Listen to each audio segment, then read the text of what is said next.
Mettons sur Acte 16, 25 à 34. On nous y présente Paul et Silas enchaînés qui louent Dieu simplement parce qu'ils le méritent. Chez eux, louange et adoration s'entremêlent. Car quand un homme qui souffre loue Dieu, il ne fait que proclamer ce que le Seigneur est. Providence, omniscience, omnipotence. Parce qu'on dit, ils étaient en prison, mais ils louaient Dieu. Comment un homme qui est en prison peut-il louer Dieu? Il ne va pas quand même dire, merci Seigneur, parce que je suis en prison. Non. Même s'il dit ça, ça dit qu'il est en train de dire que Seigneur, être en prison, maintenant là, c'est providentiel. Parce que tu es le Dieu qui fait concourir toutes choses au bien de ceux qui t'aiment.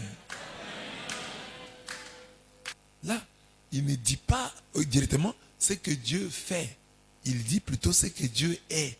Parce que dans ce qu'il vit, il y a comme une négativité. Ça ne va pas. Je suis en prison. Pas parce que j'ai volé. Je suis en prison parce que j'ai prêché la bonne nouvelle. J'ai défendu le nom de Jésus et je me retrouve en prison. Maintenant, quand je dois louer dans cette situation-là, je ne fais qu'élever Dieu au-dessus de mon problème. J'ai dit, je suis en prison, mais toi tu es ma liberté. Je n'ai pas à manger, mais toi tu es le pain de vie. Je n'ai pas à boire, mais c'est toi l'eau vive. Je suis je suis ici, je ne vois pas clair, mais c'est toi l'omniscient. Je ne sais pas comment cette histoire va se terminer, mais toi tu le sais. Parce que tu es omniscient, celui qui connaît tout. Je ne sais pas comment tu vas faire pour résoudre ce problème, mais je te célèbre comme l'omnipotent, comme le Dieu tout-puissant. Donc, un homme qui souffre, quand il loue, il y a l'adoration dedans. Parce que nous louons Dieu pour ce qu'il a fait pour nous.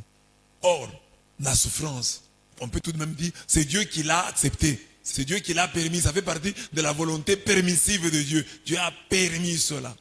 Mais quand un pauvre, quelqu'un qui souffre, un malade, loue Dieu, on dit, il louait Dieu dans sa maladie. C'est-à-dire, il était en train de l'adorer. Il n'a pas regardé l'immédiateté de sa situation. Parce que quand un homme est en prison, sa prière c'est, Seigneur, coupe les chaînes.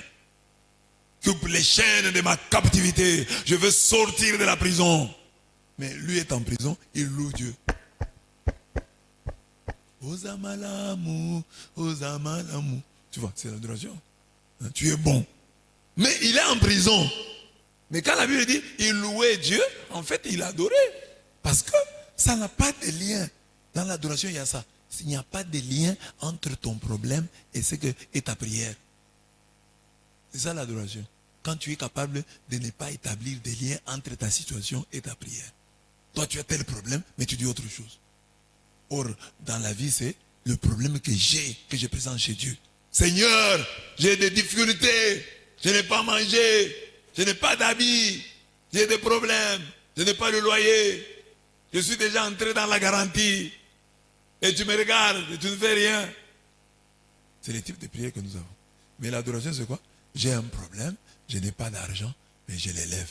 Oh Dieu de gloire. Et puis attention, vous allez voir ici, nos louanges, après avoir lu la Bible, même nos louanges sont calculées. Même nos adorations sont calculées. Nous avons des louanges et des adorations intéressées. Parce que nous, on nous prêche comme ça, on dit voilà, bien-aimé, si tu loues Dieu, les murs de Jéricho vont tomber.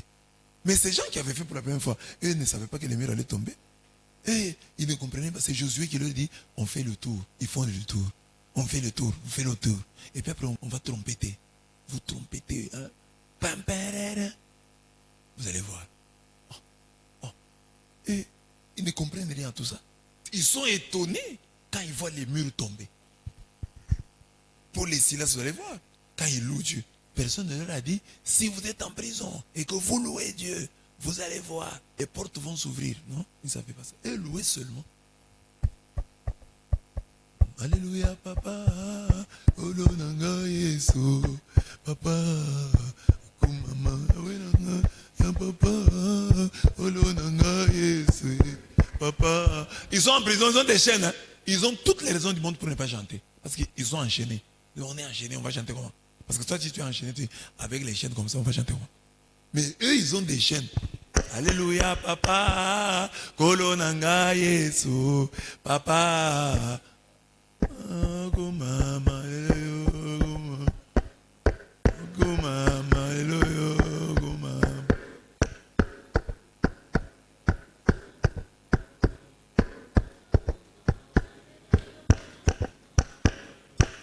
Gumama, gumama, gumama, gumama. Ils ont un problème sérieux, ils sont en prison. Des innocents. Mais au lieu de commencer à se plaindre, oh voilà papa, nous te servons et on nous jette en prison. Et tu regardes et tu ne dis rien. Tu es où? Tu es où, Seigneur? Toi, tu peux faire ça. Je te connais, tu peux faire ça. Mais c'est pour que les chaînes tombent. Alors tu vas faire ça une fois, les chaînes ne tombent pas, tu ne vas plus continuer. La louange, lumière dans la nuit. Nous connaissons ces paroles de Paul. Paul dit, réjouissez-vous sans cesse dans le Seigneur. Je l'ai dit encore, réjouissez-vous, que votre modération soit connue de tous les hommes. Le Seigneur est proche. N'entretenez aucun souci. Il y a des gens ici qui sont très forts. Même les mécaniciens n'entretiennent pas les véhicules comme eux. Entretient des soucis. Il peut s'asseoir comme ça pendant des heures. Il ne fait qu'entraîner les soucis. Il met de l'huile. Il enlève l'ancienne huile. Il met la nouvelle huile pour que les soucis puissent bien marcher. Maintenant, quand il a dit ça, et puis je suis passé là, il m'a regardé. Dans son cœur, il pouvait dire quoi? Il était en train de dire que je suis venu chez lui pour manger. Moi, j'arrive à ce niveau-là. N'entretenez aucun souci. N'entretenez aucun souci. Ne faites pas l'entretien des soucis. Entretien des soucis, ça veut dire quoi? Vous prenez les soucis, vous enlevez l'ancienne huile, vous mettez la nouvelle huile. Vous nettoyez le moteur des soucis. Vous analysez, vous entrez dans le fond, voilà, vous mirez.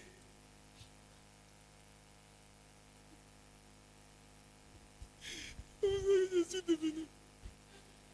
Oh. Je ne peux plus me regarder. Tu déposes des miroirs, tu reprends encore. Entretien des soucis. N'entretenez aucun souci.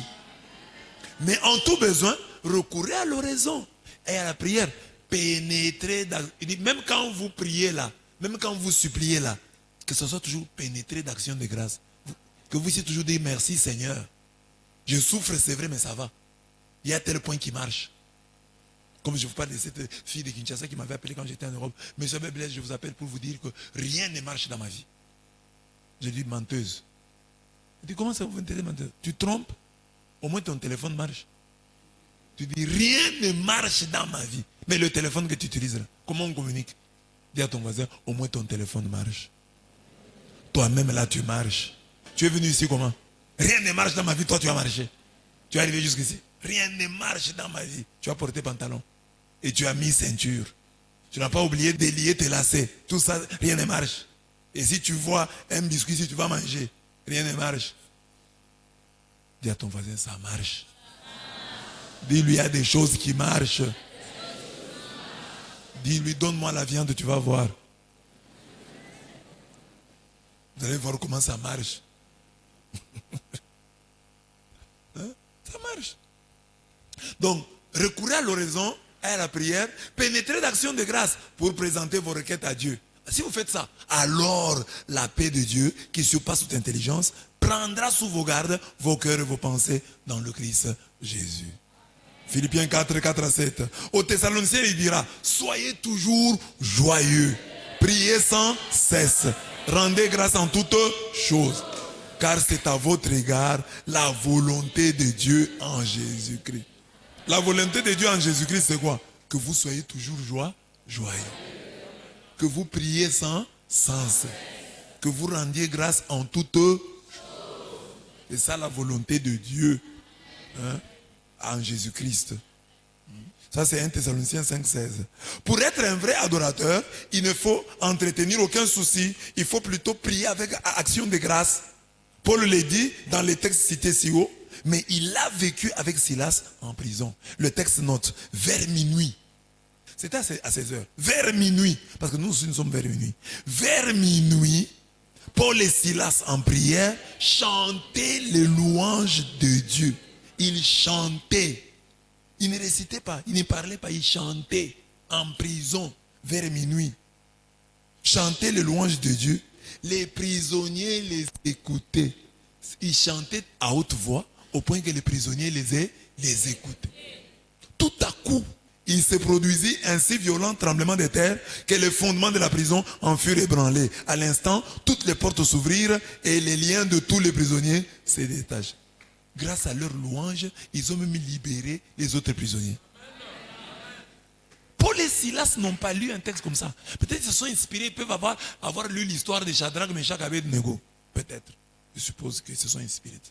Parce que Shadrach, Meshach et Abednego, dans la fournaise de feu, ils louaient Dieu et le quatrième homme est descendu. Mais nous avons les deux. Et Shadrach et Meshach et Abednego et Paul et Silas. Mais c'est nous là, quand nous avons des problèmes, nous ne faisons pas comme eux. Nous pensons que la meilleure prière, c'est la prière où on se plaint, où on pleurniche. Aujourd'hui, on a bien prié. Pourquoi? Parce qu'on a beaucoup pleuré. C'est psychologique parfois. C'est pourquoi les gens se posent, oh mais Seigneur, j'ai beaucoup prié, je n'ai rien eu. Beaucoup prié, c'est quoi? C'est j'ai beaucoup pleuré. Or, pleurer, je vous dis qu'il y a beaucoup, j'ai déjà expliqué ici, il y a beaucoup d'éléments qui peuvent te faire pleurer à l'église. Ce n'est pas seulement Dieu. D'abord, tu aimes pleurer, on te connaît. Donc tu pleures pour rien. Tu pleures comme une Madeleine. Pour rien, petit rien, tu pleures. On te connaît, c'est ton don. Tu as l'habitude de pleurer. Un petit. C'est pour ça que tu es. Alors, ça fait que même dès qu'on entre dans la prière, un petit rien va te faire pleurer aussi. Ton voisin qui est là, il fait. Tu pleures. Bon, maintenant quand tu pleures là pour ton voisin, tu vas dire j'ai prié. C'est ton voisin qui t'a fait pleurer. Jean Mounier là, qui est au synthé là, il peut mettre des choses pour te faire pleurer. Mets un peu.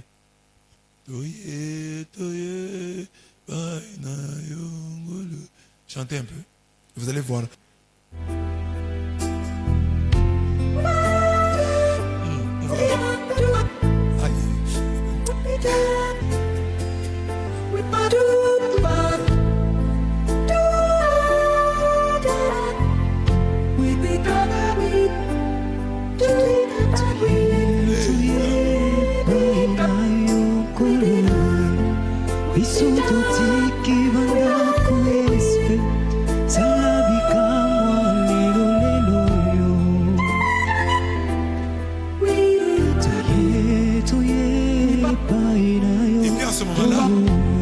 Que tu as faim.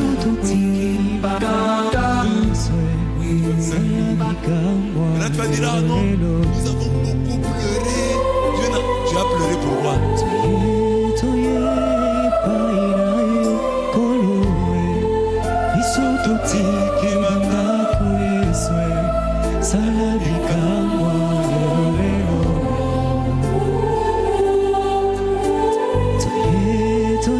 Là tu as un voisin dérangeur.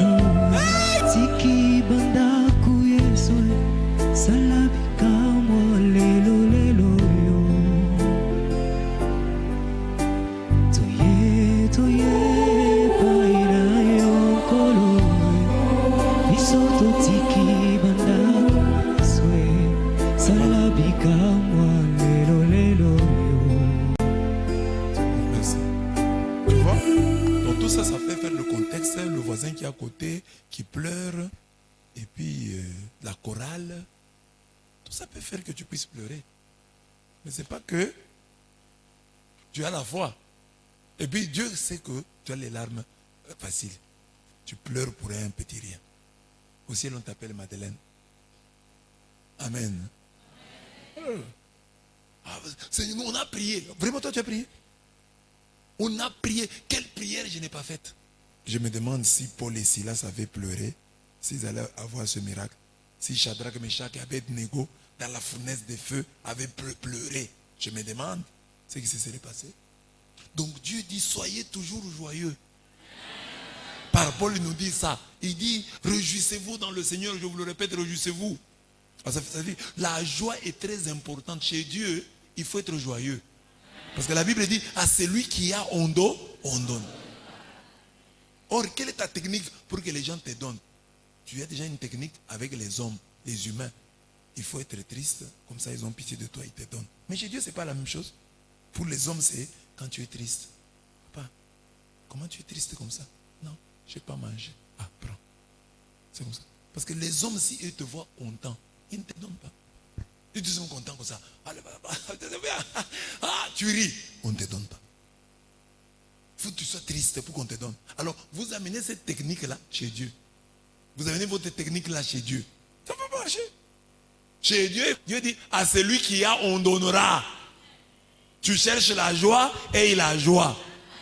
Dieu te demande toujours, qu'est-ce que toi tu as? Papa, j'ai la joie d'être en ta présence. C'est déjà beaucoup. Que je sois en ta présence, c'est beaucoup. Quelqu'un me disait ici en semaine, il dit, monsieur Lavé, moi, à toi, j'étais découragé parce que j'ai beaucoup prié, Dieu ne me donne pas. Je lui ai posé la question, si le président de la République te promet quelque chose et il te dit, bon, je vais te donner telle chose, une semaine, il ne réalise pas. 2 semaines, il ne réalise pas. Mais il te donne quand même la chance d'entrer chaque fois chez lui. Même s'il ne te reçoit pas. Il a déjà dit à ses gardes, s'il vient, faites-le entrer. Dès que tu arrives, on te fait entrer. Mais le président ne te voit pas. Mais le président ne résout pas ton problème. Tu vas prendre la décision de ne plus aller. Qui va prendre la décision de ne plus aller? Dire, comme le président, ça fait 1 mois, il ne me reçoit pas, je ne pars plus. Qui va faire ça? Personne. Le papa là m'a dit, je vais persévérer. Comme c'est le président, je vais persévérer. Mais quand c'est Dieu, je lui ai posé la question, est-ce que vous croyez que Dieu existe? Parce que la Bible dit, sans la foi, il est impossible de plaire à Dieu.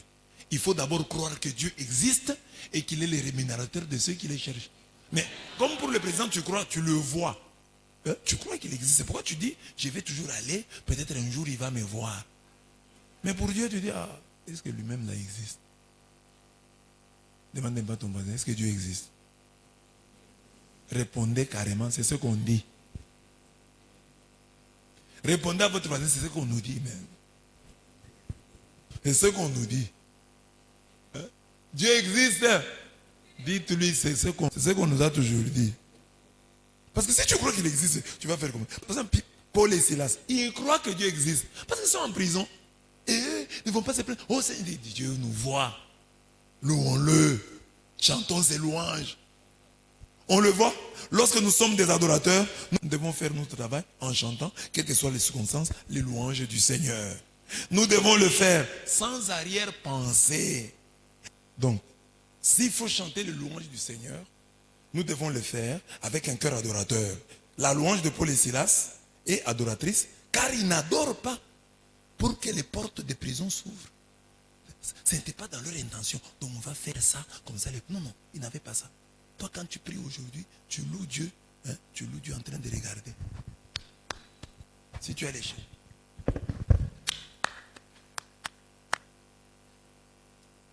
Donc tu vas regarder si les chaînes se sont rompues, sont cassées, sont brisées.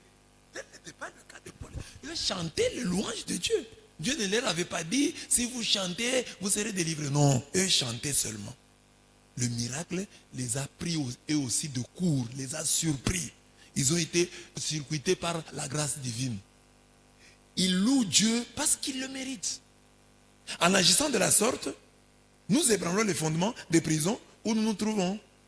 Et une fois les fondements ébranlés, les portes de nos prisons vont s'ouvrir et nos chaînes et celles des autres prisonniers vont tomber. Mais le secret pour cette victoire, c'est la joie, la paix, la louange, l'adoration. Un cœur troublé et craintif ne peut rien ébranler. Si tu as un cœur troublé, craintif, tu n'ébranleras rien. Rien ne s'écroulera devant toi. Sans la foi, nul ne peut plaire à Dieu. Que votre cœur ne se trouble pas. Croyez en Dieu, croyez en moi, dit Jésus. Donc si vous avez un cœur troublé, si vous entretenez les soucis dans votre cœur, vous n'écroulerez rien. Dieu ne peut pas se contredire. À celui qui en donnera. Soyez toujours joyeux. Réjouissez-vous dans le Seigneur. Je vous le répète, réjouissez-vous. La joie, je ne cesse de vous le dire, est une grande arme dans le combat spirituel. Ne vous comportez pas devant Dieu comme vous vous comportez devant les hommes. Devant les hommes, vous voulez montrer votre misère pour qu'on vous aide. Chez Dieu, tel n'est pas le cas. Chez Dieu, c'est quand vous montrez la joie que Dieu vous donne. Donc, si par exemple, le président vient ici, hein, ou un roi vient arriver ici, alors il est en train de parler, et toi tu es toujours fâché, il va dire peut-être que tu es de l'opposition. Donc, si tu veux capter la faveur du président, il faut que tu sois souriant. Tu te souviens devant là, tu es à l'aise, il voit bien que tu es content. Mais toi, tu viens chez Dieu, tu es comme tu es là. Dieu peut penser que tu es un infiltré. Amen. Sois joyeux devant Dieu. Amen. Si devant toutes les contrariétés de la vie, nous chantons les louanges de Dieu au lieu de nous plaindre, nous vivrons alors l'ébranlement des portes de nos prisons, car la louange brise les chaînes. Notez que Paul et Silas sont emprisonnés pour avoir prêché l'évangile. Et ils ne se plaignent pas. Nous qui sommes emprisonnés à cause de nos fautes et des alliances de nos parents, nous nous plaignons et nous péchons en parole. C'est toi qui te plains là. Tu sais pourquoi tu es dans cette situation? Oh, je n'ai pas de mariage. Un garçon était venu pour t'épouser, tu as refusé. Je ne vois pas clair. Bon, maintenant que tu vois clair, lui aussi voit flou. Tu dois donc reconnaître que tu es quand même responsable parce qu'un homme est venu pour t'épouser, tu as refusé. Oh, il n'a pas de poils. Oh, je cherche un garçon qui a des poils dans la poitrine. Je ne sais pas ce que tu veux faire avec les poils de la poitrine. Si tu veux des poils, alors, cherche un chimpanzé. Il y a des gorilles qui en ont. C'est ça le critère d'une fille chrétienne. Pour accepter un garçon, il faut qu'il ait des poils sur sa poitrine pour que je puisse mettre la main dedans. Je fais comme ça. Je tire ça. Il fait hi. C'est ça le projet de ta vie. C'est ça ton combat. Alors quand tu es dans la prison du célibat, tu ne dois pas te plaindre. Eux, ils étaient jetés en prison parce qu'ils prêchaient l'évangile. Ils ont chassé un démon. Ah, vous avez chassé notre démon. Hein? La femme là qui pratiquait la divination, elle nous aidait à avoir de l'argent. Maintenant vous avez chassé cet esprit de python là. Elle ne va plus rien nous dire, nous n'allons plus avoir de l'argent. Prison. Mais toi tu es en prison, la prison du célibat, parce que tu as commis des erreurs. Un homme t'a aimé, tu as refusé. Le garçon qui t'a aimé là, tu l'as fait souffrir jusqu'à ce qu'il a fui. Maintenant, l'autre là pour lequel tu as refusé, le bon garçon, les garçons sérieux là, il t'a maintenant abandonné. Maintenant, tu commences à chercher comment rentrer chez l'autre là, il n'y a plus moyen. Tu avais un commerce, ça florissait, ça promettait. Tu as tout bouffé. Tu as donné aux femmes. Les filles venaient là-bas, tu vendais du lait. Tu prends une boîte de lait, tu donnes à une fille. Prends un peu, ça peut t'aider. Tu as distribué toute la marchandise. Mayonnaise, elle prenait. Confiture, elle prend. Maintenant, tu vas prospérer comment? Donc, quand tu es en prison, dans la prison de la pauvreté, quelque part, tu es responsable. Ce n'est pas à toi de te plaindre. S'il y a des gens qui devaient se plaindre, c'est Paul et Silas, parce qu'ils sont jetés en prison alors qu'ils prêchaient l'évangile. Donc, eux peuvent se plaindre. Non, papa, nous faisons un bon travail, ton travail, on nous arrête. Toi, ce n'est pas pour le bon travail que tu as fait. Tu es en prison pour le mauvais travail que tu as fait. Tu n'as jamais voulu étudier. Tu es paresseux. Il y a des offres. Tu ne cherches jamais. Toi, tu veux que le travail vienne te chercher. Parce que tu es qui? Mais il y a des gens qui sont tout le temps sur Internet, en train de chercher des offres, en train de passer des tests par-ci, par-là. Toi, tu ne fais pas. Mais tu veux aller de l'avant. Donc, tu es dans la prison à cause aussi de ta paresse. Il y a des gens ici dans leur enfance. Tu as commis des erreurs. Tu as injurié les gens. Tu es parti puiser de l'eau. Tu as injurié une maman d'autrui. Tu l'as même giflé. La maman l'a regretté. C'est ça qui te poursuit aujourd'hui. C'est ce que je disais aux jeunes. Regardez la famille Jésus, Marie, Joseph. C'est une famille sans problème. Marie, elle n'a pas de problème. Elle met au monde de Dieu. Vous pensez que c'est facile? Une maman m'a écrit du Sénégal. Elle me dit, monsieur l'abbé, moi je comprends la peine de Marie. Si nous qui portons les enfants ici, qui ne sont que des hommes, nous souffrons. Maintenant, elle qui a porté Dieu, elle doit avoir beaucoup souffert. Porter Dieu dans son sein. 9 mois. Ah, les enfants ordinaires ici, on souffre. Seulement Jésus. Alors, Marie a mis au monde Jésus, pas par césarienne, par voie basse, pas, sans difficulté. 9 mois après. Parce que c'était une bonne fille. Elle s'est gardée. Elle a bien vécu, elle n'a pas de problème avec les gens. Mais toi, dans ton enfance, tu as créé des problèmes. Tu as injurié des grands, tu as injurié des adultes, tu as volé, tu as trouvé une affiche d'autrui, un pasteur qui a souffert pour faire une affiche d'une campagne. Tu as trouvé là, tu as arraché. Tu sais combien d'argent il a dépensé.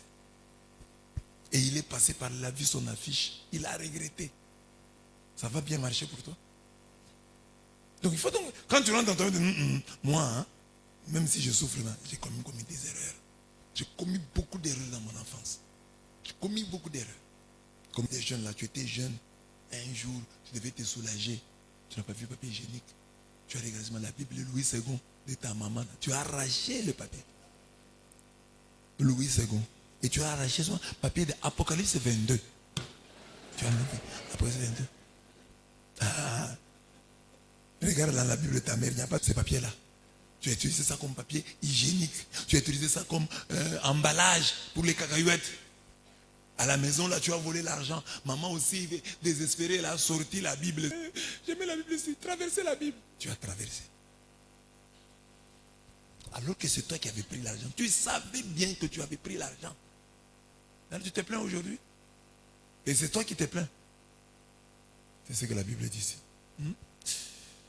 Il dit, ce texte peut éclairer les pécheurs plaignards que nous sommes. Pourquoi l'homme vivant se plaindrait-il que chacun se plaigne de ses propres péchés? C'est-à-dire qu'un pécheur, quand il est en vie, le salaire du péché, c'est la mort. Mais toi, tu es pécheur, tu es en vie. Sois content. C'est déjà beaucoup, hein? Tu devais être déjà mort, enterré depuis longtemps. Mais tu as péché, tu es quand même en vie. Ne te plains pas. Ne te plains pas. Tu es déjà bien comme ça. Tu ne devrais plus être là. Car le salaire du péché, c'est là, c'est là. Mais malgré ton péché, tu es là. Plains-toi de tes propres péchés.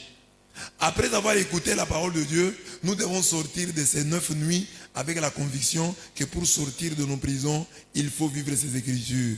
C'est l'heure de vous réveiller enfin du sommeil, car maintenant le salut est plus près de nous que lorsque nous avons cru. Le salut de Dieu va se rapprocher de nous. Chaque jour que nous viendrons ici, le salut de Dieu se rapprochera de toi. Mais ce sera à toi de le prendre. La lame de fer qui est tombée dans l'eau. Elle a commencé à surnager et le prophète a dit ramasse. Il fallait que la personne ramasse. Ça c'est Romains 13, 11. C'est l'heure de vous réveiller, enfin du sommeil, car maintenant le salut est plus près de nous que lorsque nous avons cru. Bien-aimés, réveillez-vous du sommeil. Regardez votre famille. Ce que vous vivez là, ce n'est pas normal. Il y a des gens qui ont des bons contacts. Des contacts que les autres n'ont pas. Mais il trime. Il connaît les grands personnages de la ville ici. Mais sa vie n'avance pas. Qu'est-ce qui se passe? Il parle un bon français. Il est lui-même bien bâti, tu regardes comme ça, qu'il convient. Mais il ne trouve rien, il ne fait rien. Il n'avance pas. Toi, tu vois que c'est pour rien. Il y a un combat. Et quand on parle du combat, les gens disent, non, vous exagérez avec les combats. Il y en a. Parce que ce n'est pas normal que quelqu'un qui a des adresses comme toi là, mais tu trimes comme tu trimes là. Si quelqu'un doit te donner l'argent, tu calcules. Là, tu vaux seulement $20. Tu rencontres quelqu'un qui a beaucoup d'argent. Il introduit sa main dans la poche. Il peut te donner, il est capable de te donner $5,000. Mais quand il est donné la main, tu ne vaux que pas même $200, $20. Et puis si tu te joues de lui, tu as oublié, je t'avais aidé. Avec combien? Avec $20. Tu trouves ça normal? Ne dormons donc point comme les autres, mais veillons et soyons sobres. Ne dormez pas comme les autres. Leur combat n'est pas le vôtre. Ils n'ont pas les problèmes que vous avez. Ils n'ont pas la guerre que vous avez. Vous voyez, s'il y a des gens, leur papa est un bon chrétien, leur maman une bonne chrétienne, mais ils ont seulement des combats avec les voisins. Il y a un petit voisin là qui a fait une alliance dans le quartier, facile à vaincre. Il suffit qu'il fasse 3-4 prières, il va l'emporter. Mais il y a des gens qui viennent de familles, maman sorcière, papa sorcier, grands-parents sorciers, tante sorcière, entourés par une nuée de sorciers. Pas des témoins, des sorciers. Alors, toi, ton combat est différent. Non, non, je suis comme tel. Tu n'es pas comme tel. Lui, dans sa famille, il n'y a pas la sorcellerie. Mais toi, on a déjà dit que dans cette famille, toi-même, tu l'as déjà dit. Mais c'est toi là qui blague.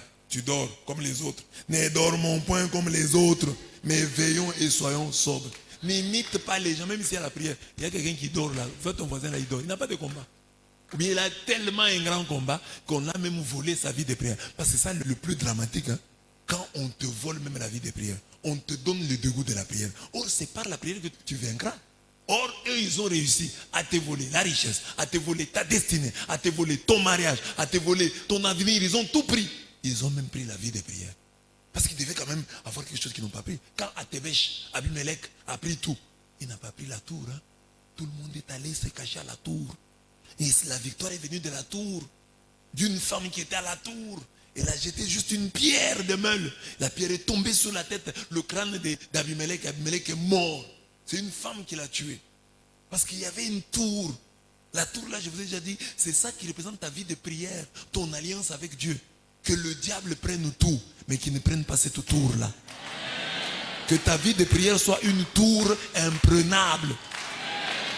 Oui, le diable a pris ça. Je n'ai pas d'habits, je n'ai pas d'argent, mais la prière, papa, je vais prier. Satan, prends le reste, la vie de prière. Parce que par ma vie de prière, je vais récupérer tout le reste. Tout ce que tu as pris là, je les récupérerai par la prière. Mais maintenant, si le diable a réussi à te voler tout et à te voler même la vie de prière, oh, j'ai les dégoûts de prier. Et c'est ce que j'entends. J'ai même entendu l'autre fois un petit garçon comme ça. Non, je ne prie plus comme avant. J'ai dit, toi, tu ne pries plus comme avant. Tu as trouvé un travail à Miba. Tu t'es marié. Hein? Tu as mis au monde des jumeaux. Comment tu peux dire, je ne prie plus comme avant? Tous ceux qui disent ça, qui ne prient plus comme avant, c'est ça ton problème. Et regardez comment le diable ne veut pas que tu pries. Prends seulement des choses. Je vais prier. Tu vas voir. Tu veux prier comme ça. Tu étais en train de regarder un match qui n'était pas intéressant. Dès que tu dis, je vais aller prier, le match devient intéressant. Donc, le diable va même en Angleterre. Le match, c'est joué en Angleterre. Hein. Toi, tu es en Bougimai. Le diable, il était là à côté de toi. Non, ne prie pas, ne prie pas, ne prie pas. Tu dis, je vais prier. Il court en Angleterre, bam, il rend le match intéressant. Pour que toi, tu ne pries pas. Et tu vois, bam, on attaque de ce côté, on tire. La barre transversale, on reprend de l'autre côté, on tire. Pénalité. Tu dis, je regarde un peu pénalité. Et il y a discussion, VAR. La prière est partie. Et puis quelqu'un t'appelle, tu as sommeil, tu dors. Le diable a gagné. Amen. Pourquoi dors-tu? Lève-toi, invoque ton Dieu. Peut-être voudra-t-il penser en nous et nous ne périrons pas. Ça c'est Jonas. Il a créé le problème. C'est lui qui a fui son travail, le travail que Dieu lui avait donné. Il fuit le travail. Il va se cacher dans le fond d'un bateau. Il se cache là. Tout le monde est en train d'invoquer son Dieu. Lui se cache. Lui, l'auteur du problème là, il se cache. Alors le capitaine du navire vient le trouver. Il va dire, papa, pourquoi toi tu dors? Pourquoi tu dors? Lève-toi, invoque ton Dieu.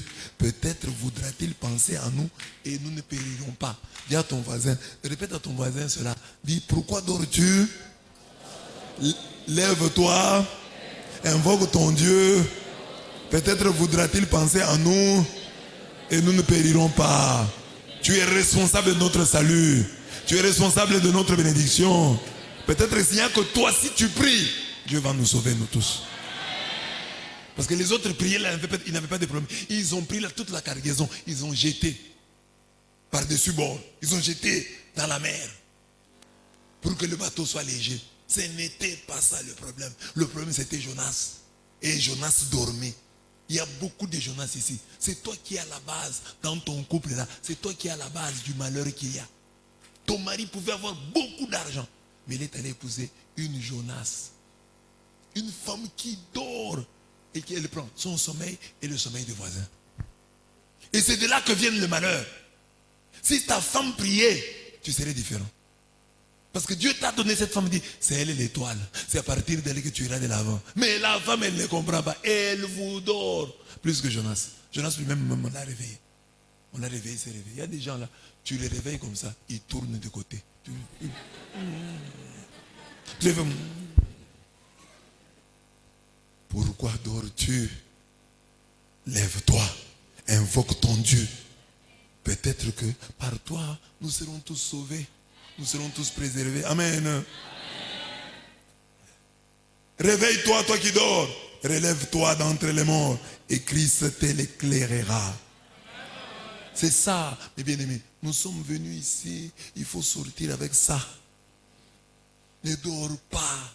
Réveille-toi. À minuit, Paul et Silas. Vers minuit, Paul et Silas. Pourquoi ils étaient éveillés? Pourquoi ils étaient éveillés? Et ils étaient en train de chanter le louange du Seigneur à minuit. Ils avaient passé une mauvaise journée. Ils s'étaient retrouvés en prison. Ils devaient dormir. Mais ils se lèvent la nuit. Ils louent le Seigneur. Et les prisonniers les entendent. Amen. 2. Dieu honore ceux qui l'adorent. Tout à coup, il se produisit un si violent tremblement de terre que les fondements de la prison en furent ébranlés. À l'instant, toutes les portes s'ouvrirent et les liens de tous les prisonniers se détachèrent. Eux, ils étaient en train de louer. C'est lui qui est en prison et qui, en dépit de ses chaînes, loue le Seigneur, doit apprendre la loi de la maturation rythmique, de la maturation graduelle. La louange brise les chaînes dans un processus en 4 étapes. Il faut traverser toutes ces étapes dans une louange ininterrompue. Donc quand il loue Dieu, qu'est-ce qui arrive en premier? Tremblement de terre. La terre tremble. On n'a pas dit la prison, la terre. Tremblement de terre. Que Dieu produise des tremblements de terre pour toi. Que Dieu fasse trembler la terre pour toi. Tremblement de terre, ça veut dire quoi? Toi, tu es ici, tu demandes le mariage. Il y a une fille au Canada. Ses parents vont rentrer à Kinshasa. Et il va venir passer les vacances en Bushman. C'est toi qui vas l'épouser. Tremblement de terre. Ça veut dire que toi, tu pries ici, Dieu provoque une histoire au Canada. Dieu provoque une histoire en Chine. Dieu provoque une histoire au Singapour. Tremblement de terre. Et vous savez, les tremblements de terre, ça dépend des magnitudes. Parfois, il y a des tremblements de terre, nous ne sentons pas. Vous apprenez seulement à la radio le matin. Il y a eu tremblement de terre à Kinshasa. Parce que ça dépend des magnitudes. Il y a des tremblements de terre, vous ne sentez pas. Ce sont dans les instituts là, de géographie, là, c'est eux qui voient. Avec leurs appareils. C'est eux qui voient. Mais toi, tu ne peux pas voir. Parce que ça n'a pas été fort. Mais il y a des jours où c'est fort, nous tous nous sentons. Mais Dieu, quand tu le loues, il provoque un tremblement de terre. Quelque part, quelque chose bouge. Alors beaucoup de chrétiens, qu'est-ce qu'ils font? Eux, ils ne savent pas, comme ils n'ont pas senti, ils disent il n'y a rien. Dieu n'a rien fait. Ils arrêtent. Maturation graduelle, maturation rythmique.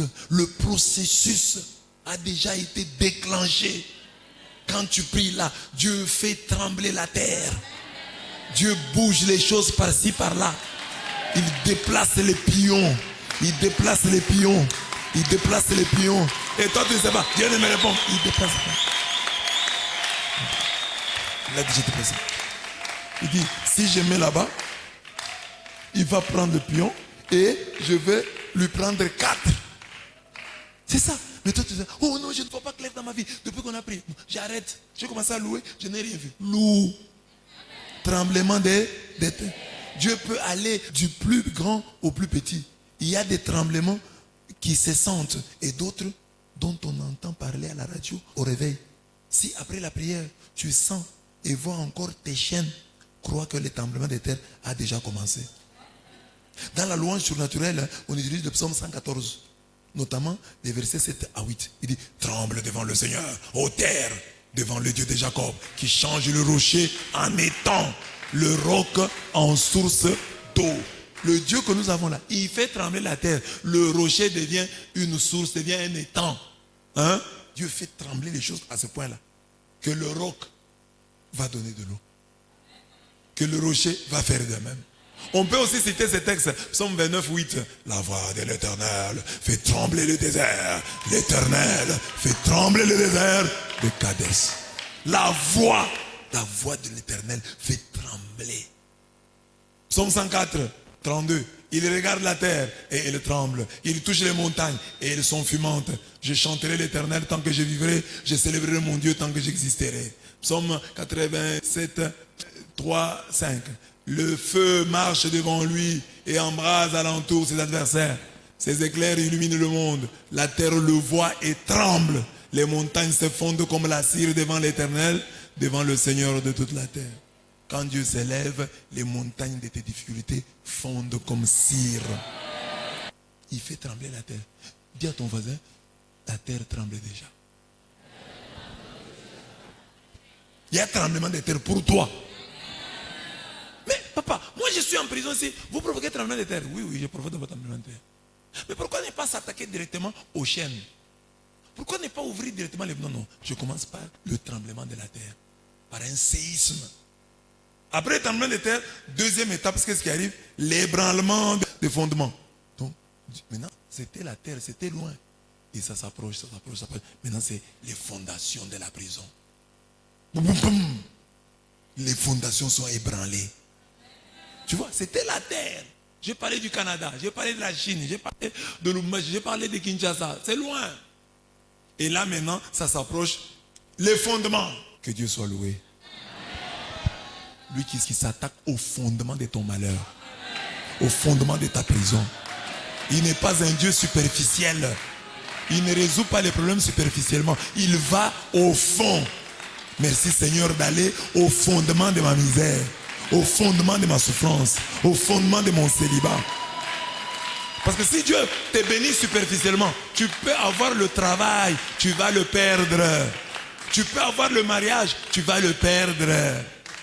Tu peux avoir l'argent, tu vas le perdre. Pourquoi? Parce que Dieu t'a béni superficiellement. Dieu s'attaque au fondement. Tu veux le mariage? Ma fille, mais tu ne sais pas vivre avec un homme. Suis d'abord les enseignements de la Bible. Suis d'abord les enseignements de ton curé. Va d'abord à l'église. Fréquente d'abord tel groupe. Comme ça, on va te préparer. Tu seras une femme faite, parfaite pour le mariage. Mais si tu vas dans le mariage tel que tu es là, on va te chasser. Et ça sera encore difficile. Parce que maintenant, si on te chasse du mariage, les gens commencent à hésiter. Ils disent non. Elle était déjà dans un mariage, on l'a chassée. Pourquoi? On ne sait pas. Ah, je n'ai rien fait. C'est mon mari qui était méchant. Trop tard. Alors Dieu dit, suis d'abord les enseignements. Libère-toi de ton mauvais caractère là. Tu n'es pas mûr.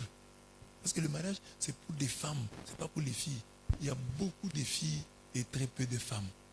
Il y a beaucoup de filles. Demande à la fille qui est à côté de toi, tu es une fille ou une femme? Hein? Les filles, ça signifie, il n'y a pas de maîtrise.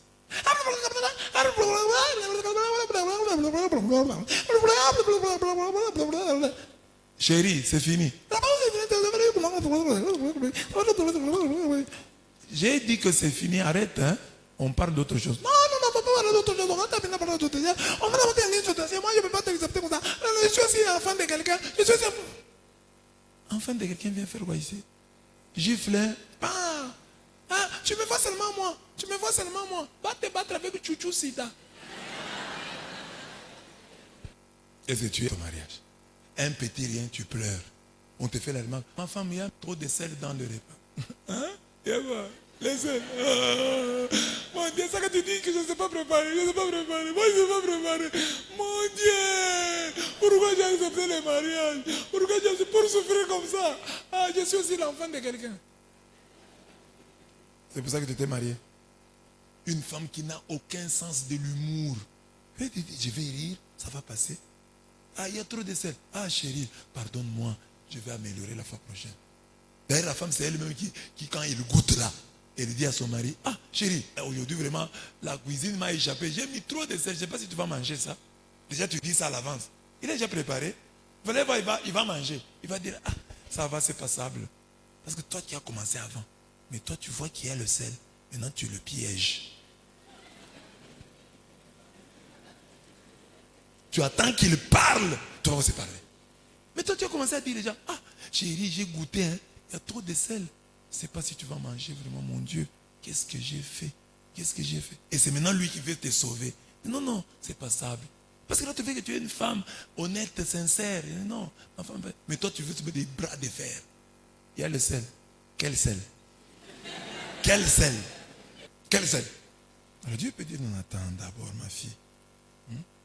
Il faut que j'ébranle les fondements de ton célibat. Ton célibat, c'est pas le fait qu'un garçon ne fait pas. Non, non. On a mis même dans ton caractère des choses pour qu'on ne t'épouse pas. Et que même si on t'épouse là, tu vas créer des problèmes. Comme les filles là qui sont incapables de vivre avec un garçon. Tu as toujours tendance à combiner 4. Tu es où? La fille là est où? Donnez le truc là. Donnez la rallonge là. Et je sors avec un garçon qui est à Chikam. J'ai un autre l'UM. L'autre est chez Mbaye Changaï. Et puis tout chez toi là, les deux là c'est allumé. Hein? Les deux là c'est déjà allumé. On met ici, ça passe, on met ici, ça passe. 10. Il y a beaucoup de filles, il faut vous faire photographier, vous faire prendre des photos avec ça. Avec mon mot. Il n'y a pas que des filles, il y a aussi des garçons comme ça. Tu n'es pas aussi prêt pour le mariage. Si tu es comme ça, garçon, tu n'es pas prêt pour le mariage. C'est pourquoi Dieu traîne. La fille que tu aimais là, elle a voyagé. Tu as vu une fille, c'est ce que je vais épouser. Elle a tous les critères. C'est celle-là qui fouille. Tu vas seulement chez elle. Non, elle n'est plus là. Et elle est où? Non, aux États-Unis. Suis-là. Tu n'as même pas billet pour arriver à l'aéroport. L'ébranlement des fondements. Tu ne sais pas préparer. Tu veux le mariage. Et ton mari aime beaucoup l'omelette. Premier jour, fais-moi un peu l'omelette. Tu fais un truc en béton armé. Et ton mari demande, c'est un pain ou c'est une omelette? Moi, j'ai cherché l'omelette à mettre dans le pain. Mais tu m'as fait le pain. Où est l'omelette? Tu ne sais pas encore préparer. Tu vas aller dans le mariage. Tu ne sais même pas chauffer les aliments. Tu chauffes comme ça, ça brûle. L'ébranlement des fondements. Parce que ne vous fiez pas. Il ne faut pas vous fier aux femmes que vous voyez là qui sont mariées. Non, elles font souffrir leur mari. Ce sont des filles. Mais tout fait par là, non, c'est une femme. Même les grandes mamans là, c'est que je prêche ici, c'est aussi pour elle. Elle a des caractères, c'est une fille. Elle peut se réveiller seulement comme ça, elle est fâchée. Bonjour chérie. Bonjour. Comment tu es comme ça? C'est comme ça que je suis. C'est comme ça que toi tu es? Oui. Depuis quand? Ce matin. Il y a un problème. Non. Une femme m'a dit ça que monsieur avait. J'ai prêché seulement comme ça. C'est comme ça que je suis. Mais maintenant, ton mari vit comment? Garder un homme, garder une femme. Tu sais faire ça? Que tu as un homme, tu vas bien le garder. Tu as une femme, tu vas bien la garder. Nous avons des filles ici, sur la ville ici. La fille, quand elle était jeune, chez elle, elle était belle. Le garçon là, avant le mariage, il était beau. Depuis qu'ils se sont mariés, le mariage les a détruits. C'est pourquoi vous voyez certains hommes, quand ils se marient, ne veulent pas que leur femme rentre dans leur famille. Parce qu'on va juste vite remarquer que tu as abîmé la fille d'autrui. Les filles qui sont claires là, vous voyez comme vous êtes claires là. Vos peaux là, demandent une crème qui coûte même $10. Maintenant tu tombes sur un homme qui n'a pas $10. Amen. Donc Dieu peut te faire attendre. Tu vois, il dit, il ébranle d'abord les fondements. Les fondements. Et il y a beaucoup de gens qui croient qu'ils vont fuir la malédiction en fuyant la ville. Tu vas à Lubumbashi, tu vas à Kinshasa et tu fuis la malédiction. Non! Si tu n'as pas résolu le problème, la malédiction, tu vas l'amener partout. Tu vas à Lubumbashi, tu amènes la malédiction. Quelqu'un te donne sa boutique pour vendre, la boutique tombe. Tout ce temps, il vendait bien depuis que toi tu es venu. C'est pourquoi il faut te battre aujourd'hui. Parce que si un homme t'épouse maintenant, il y a un garçon qui t'épouse, il est à Lubumbashi, il est à Kinshasa, il est en Europe. Il te fait, dès que tu arrives, il tombe. Ah, moi j'étais bien. Mes affaires fonctionnaient bien. Depuis que cette fille est arrivée, je ne vois plus clair. Qui sait si tu as ça?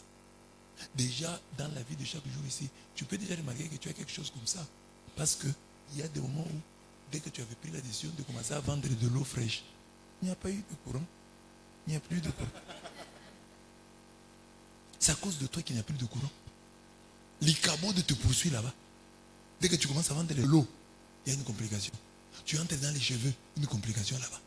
Dans tout commerce que tu as fait, c'est toi qui amènes la complication. Ça marchait bien avant toi. Tu commences à vendre des galettes, les gens n'aiment plus les galettes. Tu commences à vendre des slips, les gens ne portent plus. Ils préfèrent garder les anciens. Parce que toi tu es entré là-bas. Parce qu'il y a des gens comme ça.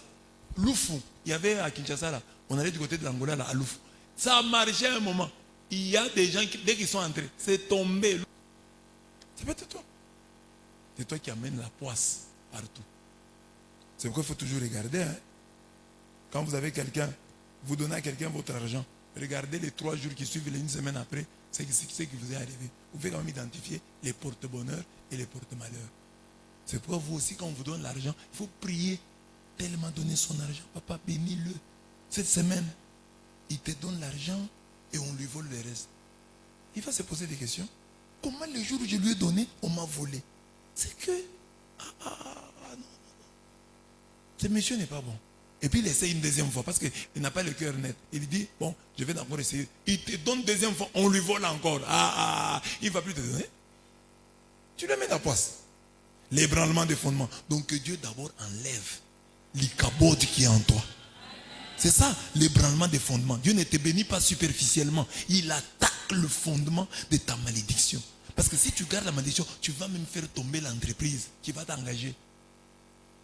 Tu vas faire tomber l'homme qui va t'épouser. Il y a des hommes qui avaient une grande étoile. Il épouse une femme. Sa femme là, c'est elle l'éteignoir de l'étoile. Elle éteint ton étoile.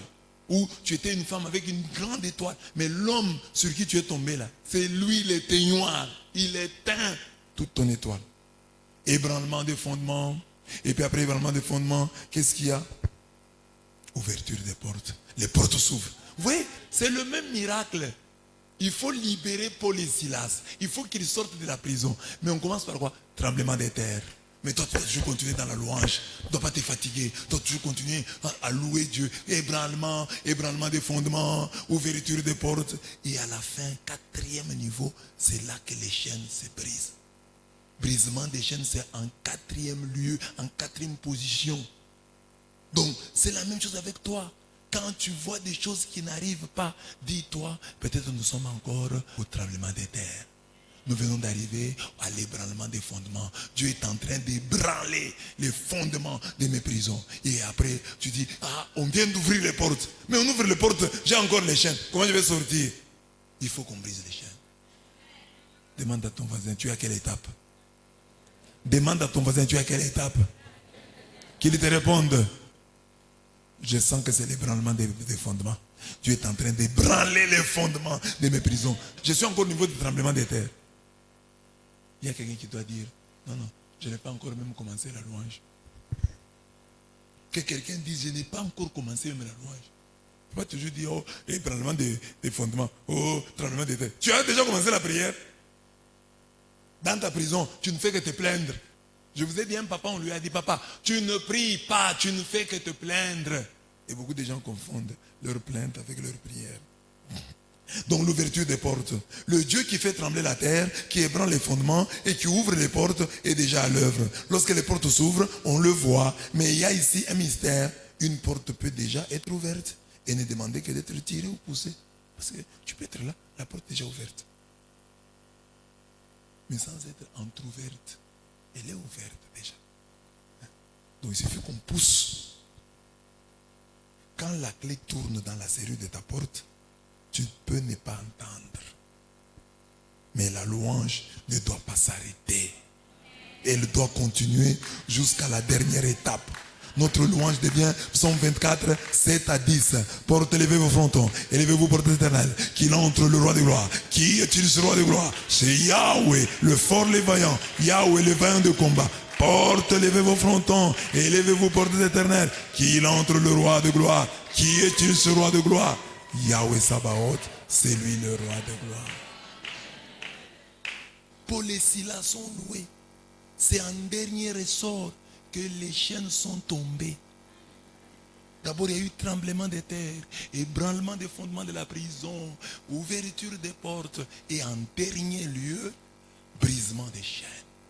Ne dis pas, je vais louer Dieu quand il va briser mes chaînes. Il n'a pas encore brisé mes chaînes, je vais le loue-le.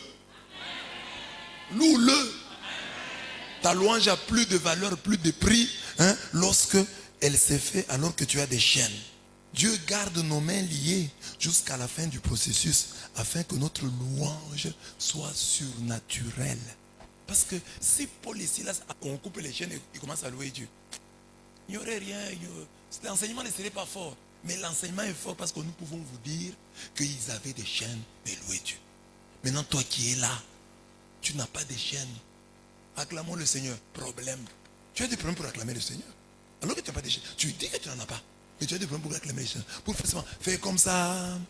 Dis à ton voisin. Même dis à ton voisin, c'est difficile pour toi. Dis à ton voisin. Dis à ton voisin. Problème partout. C'est toi vraiment le véritable enchaîné. C'est toi qu'on a vraiment enchaîné. Parce que toi c'est spirituel. Enchaîné. Amen. Dieu garde nos mains liées pour que notre louange soit surnaturelle. Donc mes bien-aimés, quand vous voyez dans votre vie les choses traîner, n'abandonnez pas cette louange. adoratrice, ne l'abandonnez pas. Ne dites pas, oh j'ai loué. Non, le processus a déjà été déclenché. Continuez à louer Dieu. Vous aurez des résultats. Dieu honore ceux qui l'adorent. Ne dis pas, j'ai beaucoup loué, je ne vois pas. Loue. Là, le quatrième homme dans la fournaise des feux est venu trouver Shadrach, Meshach, Abednego en pleine louange. Ne dors pas. Ne pense pas qu'en te plaignant, tu auras la solution. C'est en louant, c'est en adorant, en continuant à élever Dieu au-dessus de tes problèmes, en les oubliant même. Je vous ai toujours prêché ici qu'il y a des moments où prier, c'est manquer de foi. Il y a des choses pour lesquelles il ne faut pas prier. Il faut laisser. Il y a des situations qui ne demandent pas la délivrance. Elles demandent seulement ta patience. Tu es patient, ça va passer. Mais en attendant que ça passe, toi tu es toujours dans la louange.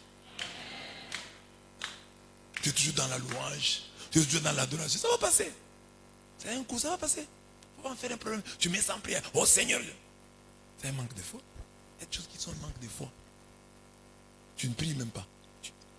Prier, ça dit au sens de Seigneur, j'ai un problème. Et puis tu expliques à Dieu les détails. Seigneur, voilà mon problème. Comme je vous dis souvent. Seigneur, mon problème est le suivant.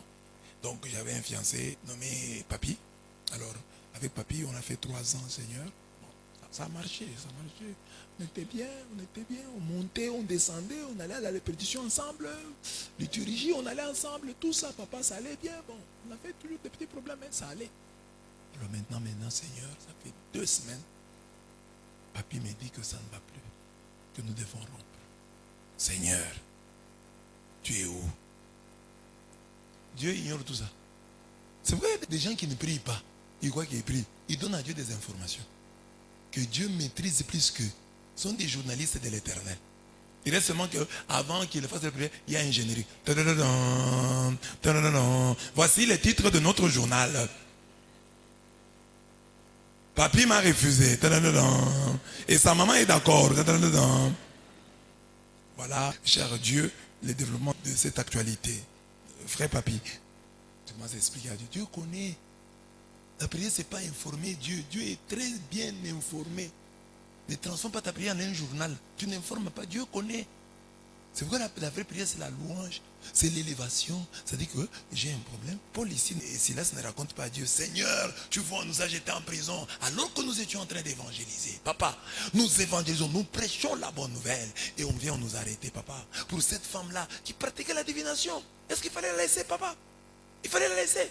On a chassé les démons. Et papa, tu vois, on chasse les démons. Maintenant, c'est nous qu'on met en prison. C'est normal, ça. Et tu vas dire que tu es Dieu. Et j'ai prié. On a beaucoup prié. Tu n'as pas prié. Tu n'as pas prié. Tu as voulu donner à Dieu des informations. Tu as fait des journaux télévisés. C'est toi, France 24 et des dieux. Hero News. Amen. Dieu connaît. Ne lui donne pas des informations. Adore-le. Loue-le. J'ai tel problème, papa. Je t'élève au-dessus de mes maladies. Oh Seigneur, j'ai un problème, j'ai mal au dos. Surtout au milieu ici, papa. C'est comme si quelqu'un est assis là-bas. Ne donne pas l'impression que tu donnes des informations à Dieu. Non, il connaît. Moi, ce que je vais lui dire, c'est, je vais prendre ce que je sens. Je mets ça. Je regarde ça avec la foi que c'est Dieu qui est providence. C'est-à-dire, il ne me veut que le bien.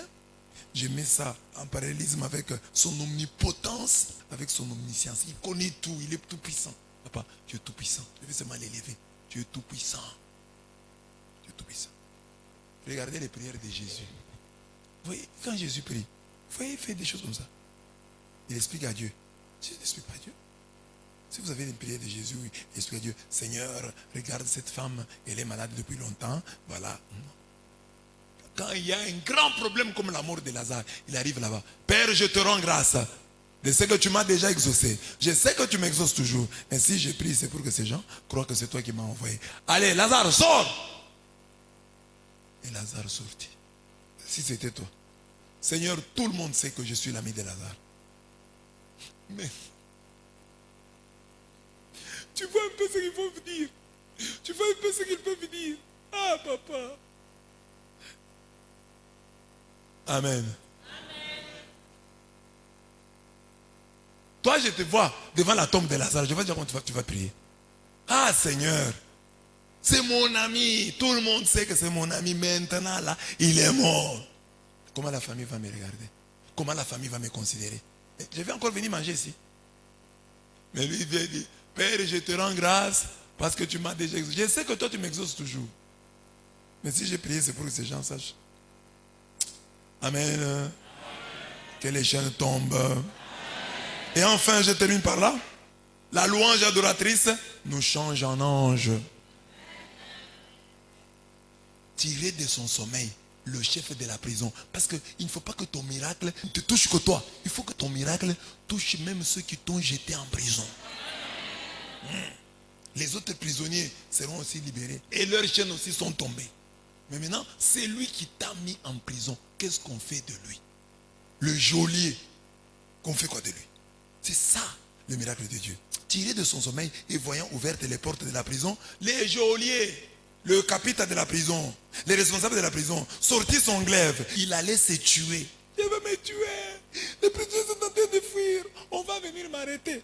À l'idée que les prisonniers s'étaient évadés. Mais Paul cria d'une voix forte, ne te fais aucun mal, car nous sommes tous ici. Nous n'avons pas fui. Nous ne pouvons pas fuir. Nous allons sortir ici en dignitaire. Nous n'allons pas fuir. Nous sommes tous ici. Le geôlier demanda de la lumière. Faisait noir. Accourut et tout tremblant se jeta aux pieds de Paul et de Silas. Donc lui qui était le chef de la prison, il se jette aux pieds de Paul et Silas. C'est ça qui doit t'arriver. Que quelqu'un qui t'a fait du mal, qui t'a jeté en prison, se jette aussi à tes pieds. Il se jeta aux pieds de Paul et Silas. Puis il les fit sortir et dit, Seigneur. Quelqu'un va t'appeler aussi Seigneur. Quelqu'un va t'appeler chef. C'est lui qui t'a méprisé là. Il va t'appeler chef. Il va t'appeler honorable. C'est lui qui t'avait méprisé. C'est ça qui arrive ici. Il l'appelle Seigneur.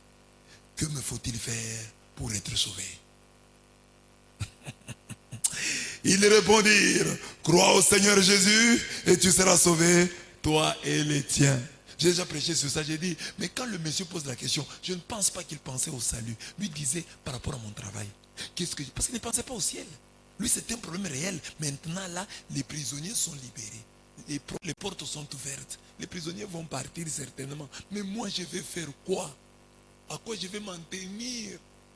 Que va devenir mon sort? Et Paul et Silas lui disent, la solution, c'est croire au Seigneur Jésus-Christ. Tu seras sauvé, et toi et ta famille. Tu t'en sortiras. Si tu crois en Jésus-Christ, tu t'en sortiras. Tu te dégageras. Crois au Seigneur Jésus, tu seras sauvé, toi et ta famille. Quel que soit le problème que tu as, qui peut t'avoir amené ce soir, cette nuit ici, je te dis que la solution c'est croire au Seigneur Jésus. Ne dis pas j'ai déjà cru en lui, non. Il est tellement grand qu'on ne peut pas croire en lui en une fois. On croit en lui de plus en plus, de mieux en mieux. Parce qu'il est Dieu. La Shunamite, la femme là, elle avait déjà accueilli Élisée chez elle. Élisée mangeait chez elle. Et Élisée avait une chambre chez elle. Tout. C'est Élisée qui lui avait dit, tu auras un enfant. C'est Élisée qui lui a dit, elle ne voulait même pas avoir d'enfant. C'est Élisée qui a dit, maman, on voit que tu n'as pas d'enfant. On te donne un enfant. La femme dit, non, ne te moque pas de moi. Mais elle a eu l'enfant. Mais c'est quand cet enfant-là, 12 ans, meurt, qu'Élisée le ressuscite. Le remet entre les mains de la femme. Que la femme dit, maintenant, je crois que la parole de Dieu dans ta bouche est vérité. Il avait déjà cru, mais pas tellement. Même les apôtres de Jésus, ils ont cru en lui. On dit que lorsqu'il a changé l'eau en vin, ils crurent en lui. Mais je pense qu'ils ont dû grandir dans cette foi. Quand il est encore ressuscité, ils l'ont vu mourir et ils le voient ressusciter. Leur foi augmentait. Leur foi n'était plus la même que le jour des noces de Cana. Ah, il a changé l'eau en vin. La Bible dit, ils crurent en lui. Mais quand il ressuscite, il croit encore davantage que Dieu qui t'a donné de voir le miracle des Cana te donne aussi de voir celui de la résurrection. Afin que ta foi en Jésus-Christ puisse grandir. Parce que plus tu grandis, il y a des problèmes. Ta petite foi là peut t'aider à résoudre un petit problème. Mais plus tu grandis, il y a des grands problèmes qui demandent une plus grande foi. Donc, dans l'entretemps, toi, tu es resté petit, mais les problèmes sont devenus grands. Mais tu as toujours ta petite foi du catéchisme. C'est tout. Tu es seulement à ce niveau-là. Il faut grandir. Parce que dans l'entretemps, les problèmes grandissent. N'est-ce pas? N'est-ce pas? Quand tu étais en 6e primaire, tu avais les problèmes que tu as aujourd'hui. Il fallait seulement réussir. Parfois, tu allais en 6e, on étudiait, on va préparer à la maison. Non? En 6e primaire, on retient tout en classe. Ce qu'on a dit là, on retient. Ceux qui ont été en 6e primaire, qui ont étudié chez eux, n'étaient pas intelligents. Tous ceux qui en 6e étudiaient à la maison là, n'étaient pas intelligents. L'école primaire est faite de sorte que déjà en classe, vous assimilez. Vous retenez déjà. Mais toi déjà en 6e, tu étais. Forme géométrique, forme géométrique. Problème. Hein? Tu retenais ça? Forme géométrique. Triangle. Rectangle. Carré. Amen. Crois au Seigneur Jésus, tu seras sauvé, toi et ta famille. Donc Jésus-Christ est la solution. N'importe quel problème que tu as. Parce que lui dit, mais papa, on peut m'arrêter. Je suis perdu. Ma vie est abîmée. Si vous sortez, les portes de prison sont ouvertes comment? Quand on va me poser, je vais faire quoi? Il ne demandait pas pour le ciel. Il ne savait pas l'histoire du ciel. Lui demande pour, dans ma situation ici, avec les problèmes que je viens d'avoir, je vais avoir maintenant avec votre sortie, votre évasion, votre libération. Je vais faire comment?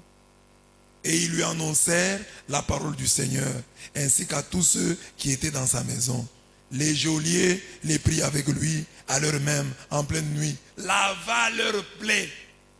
Il s'est mis à genoux, il les a appelés Seigneur, il lave leurs plaies. Et sur le champ, reçut le baptême. Lui et tous les siens. Les gens qui disent non, on ne baptise pas les enfants. Donc tous les siens ici, les siens là sont des chiens. Parce que lui et tous les siens. Donc dans cette famille, il n'y avait pas un enfant. Il les fit alors monter dans sa maison, dressa la table. Et puis ici, apparemment, ils sont allés à la rivière. Parce qu'il dit, lava leurs plaies et sur les champs reçut le baptême. Donc c'était où? Il les fit alors monter dans sa maison, dressa la table et il se réjouit avec tous les siens d'avoir cru en Dieu. Bon, écoutez maintenant ici. On dit, ils lui annoncèrent la parole. À qui est-ce qu'on a annoncé la parole? Au geôlier. À qui est-ce qu'on a dit?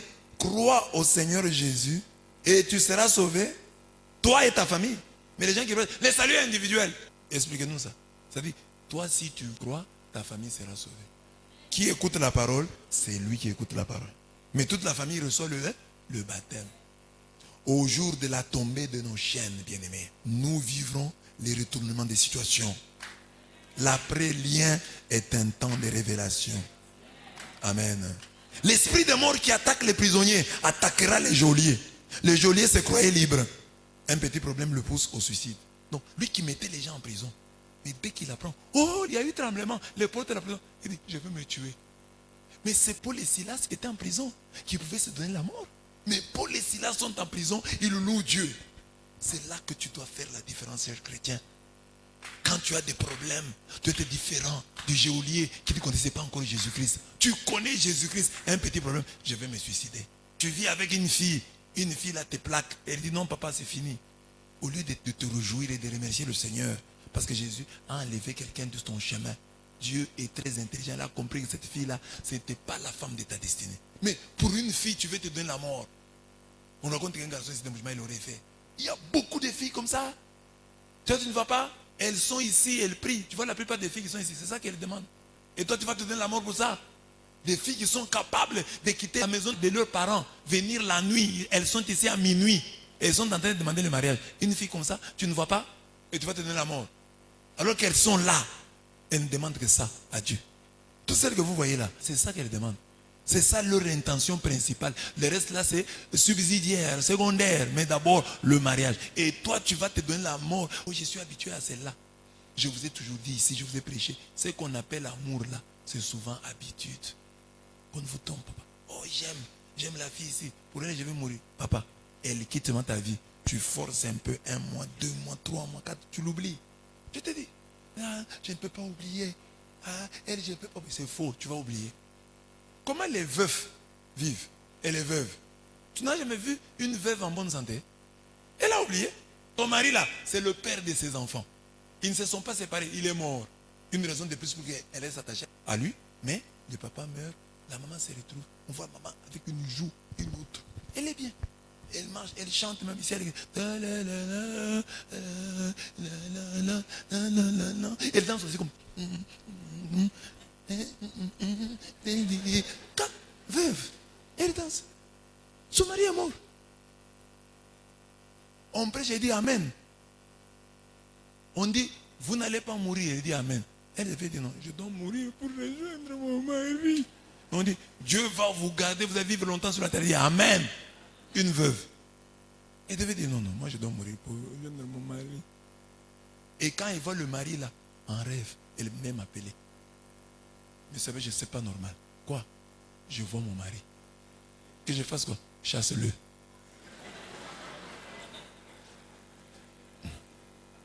Et je le chasse d'ailleurs au nom de Jésus. Pars. C'est déjà fini. Parce que les femmes devaient être contentes si leur mari, les veuves là, leur mari leur apparaissait. Elles devaient être contentes. Ah, mon mari est revenu me se laver. Mais ils ne veulent pas qu'il revienne. Mais vous savez, chasse-le. Et je le chasse. Donc ne vous donnez pas la mort. Tu es chrétien. Oh, j'ai raté un travail. Oh, je n'ai pas d'argent. Je me donne la mort. Oh, je vais me donner la mort. Même il y a des problèmes là. Oh, tu as engrossé une fille.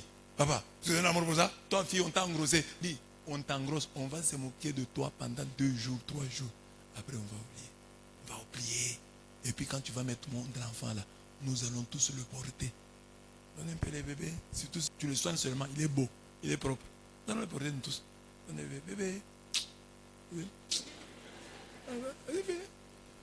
Oh, je vais me tuer. Ne te tue pas. Les gens vont parler, ils vont se fatiguer. Tu vois que c'est un problème. Les gens parleront. Parleront toujours. Amen. Pas un problème. Je vais me donner la mort. Le geôlier, parce qu'il n'avait pas Jésus-Christ, il veut se donner la mort. Mais toi, tu as Jésus-Christ. Tu vas te donner la mort pourquoi? Pour quel problème? Oh, j'ai des dettes des gens. Je vais me donner la mort. Maintenant, si tu te donnes la mort, tu payes la dette. Ne te donne pas la mort. Dis à ces gens-là, je n'ai pas l'argent. S'ils t'inquiètent, commence à t'inquiéter. Comme un monsieur là, une blague que j'ai suivie. Il devait de l'argent à quelqu'un. Alors, il était toujours inquiet. Ah, demain, il faut que je paye. Je lui ai dit que je vais payer demain. Je vais payer demain. Maintenant, je n'ai pas l'argent. Sa femme lui dit, tu t'inquiètes pourquoi? Moi, je n'ai pas l'argent. Je lui ai dit que je vais payer demain. C'était le voisin. La femme ouvre la fenêtre. Voisin, mon mari dit qu'il ne va pas payer demain. Il n'a pas l'argent. Le monsieur a déjà préparé. Il n'y a pas d'argent. Maintenant, c'est lui qui commence à s'inquiéter. Vous avez déplacé l'inquiétude, vous l'avez envoyé là-bas. Donc le mari est content. Ah, ma femme lui a dit. Ma femme lui a dit quand même. On ne paye pas. Pourquoi? Dites-moi pourquoi. Ah, donc l'inquiétude est partie là-bas. Transfère l'inquiétude là-bas. Transfère l'inquiétude dans le camp de l'ennemi. Tu n'as pas l'argent, tu n'as pas l'argent. Oh non, je veux me tuer. Te tuer pour ça. Le geôlier veut se tuer parce qu'il ne connaissait pas Jésus-Christ. Mais les gens qui connaissent Jésus-Christ, on les jette en prison. Injustement. Ils sont là. En prison. Ah, papa, mais vous êtes en prison, non? Mais il n'y a pas de problème. Nous avons Jésus-Christ. On jette les gens dans le feu. Ça, c'est dans l'Ancien Testament. Jésus n'est pas encore venu. Lui, le médiateur d'une alliance fondée sur de meilleures promesses. On jette Shadrach, Meshach, Abednego dans la fournaise de feu. Tout le monde s'attend qu'ils vont pleurer. Ils sont là. Béni sois-tu, Seigneur, Dieu de nos pères. À toi louange. Dans le feu, hein, dans la fournaise de feu, à toi louange et gloire éternellement. Béni sois-tu, Seigneur, Dieu de nos pères. À toi louange et gloire éternellement. Et le 4e homme les a suivis. Le Fils de l'homme est descendu dans le feu. Tu as ces témoignages-là. Shadrach, Meshach et Abednego ont imité qui? C'est eux qui créent ça. Mais toi, tu crois après eux. Et tu as un petit problème. Tu veux te donner la mort. Il y en a qui ne se donnent pas la mort, mais qui ne sortent plus. Il est toujours en chambre. Prends la photo.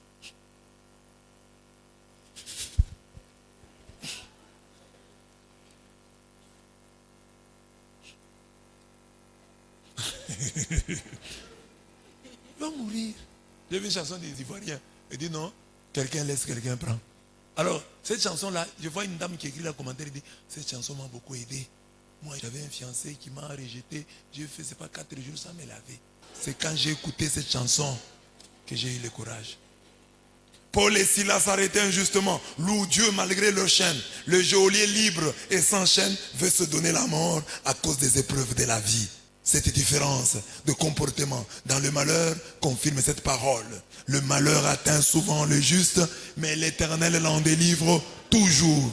Il garde tous ses os. Aucun d'eux n'est brisé. Le malheur tue le méchant. Le malheur tue le méchant. Les malheurs ne tuent pas le juste. Malheur sur malheur pour le juste, mais l'Éternel l'en délivre tout. Et c'est là la note du chrétien. Quand dans le malheur, je vous ai prêché ici, 3 types de personnes devant le malheur. Soit tu es un œuf, soit tu es un manioc, soit tu es le café. On prend l'œuf, on met dans l'eau chaude. L'eau chaude représente la souffrance. On met l'œuf dans l'eau chaude. L'œuf devient dur. On met le manioc dans l'eau chaude. Le manioc devient mou. Tu es qui? La souffrance, c'est ça, l'eau chaude. Quand toi tu as un problème, tu es comment? Manioc. Chrétien manioc. Comment ça va? Comme ça, il souffre des combats. Manioc. œuf, on te met dans l'eau chaude, tu deviens dur. Parce que tu n'as pas mis au monde. Tu frappes les enfants d'aussi. Le malheur a rendu ton cœur dur. Comme tu n'as pas d'argent, tu es méchant. Beaucoup de pauvres sont comme ça, ils sont méchants. Dès qu'un accident s'est fait sur la rue, un motard tamponne même un enfant qui était en erreur. C'est le motard qui est en faute, on le tue. Les pauvres, tous les pauvres n'entreront pas au ciel. Hein. Tous les pauvres croient qu'ils vont entrer au ciel. Il y a des pauvres malheureux. Jésus dit, heureux les pauvres. Les pauvres heureux, ce sont ceux-là qui entreront au ciel. Les pauvres qui sont contents, qui sont heureux, qui se réjouissent, il a payé sa voiture. Mais le pauvre qui est là, la voiture du riche connaît une panne. Il écrit, Wolo. La souffrance a rendu dur. Mais maintenant, le chrétien café, c'est ça le type de bon chrétien. Donc le café, on prend le café quand on met le café dans l'eau chaude. L'eau chaude prend la couleur du café, l'odeur du café, le nom du café. Cette eau-là, on commence à appeler café. Mais l'eau dans laquelle on a mis l'œuf, on ne l'appellera pas œuf. L'eau dans laquelle on a mis le manioc, on ne l'appellera pas manioc. Mais l'eau dans laquelle on a mis le café, on l'appellera café. Cette eau-là aura la couleur du café et l'arôme, l'odeur du café. C'est ça un chrétien. Tu as une souffrance, les gens ne voient même pas que c'est la souffrance. Tu lui as donné ta couleur. C'est pourquoi Jésus dit, lève-toi, prends ton lit et marche.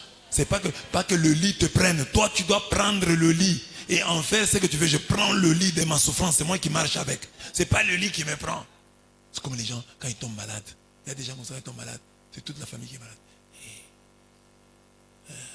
Et la bouche est toujours ouverte.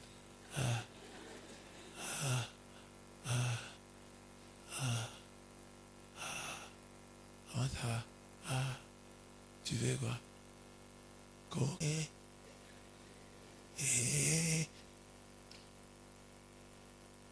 Et directement il appelle sa femme.